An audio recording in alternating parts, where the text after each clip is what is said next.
The title of our session is Adjustable Incontinence Devices for Men, a practical hands-on workshop, and I'll be covering the surgical technique of implantation, adjustment, and troubleshooting of the ProACT adjustable continence therapy system. This topic is important today as surgeons should be familiar with a variety of options for the treatment of male stress urinary incontinence, as one option may be more suitable for patients than others.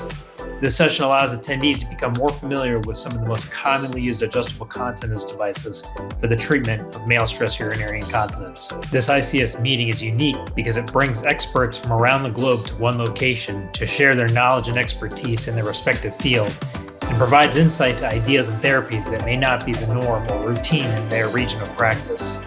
I'm Larry Yeung. I'm an associate professor of urology at the University of Florida and fellowship trained in reconstructive urology.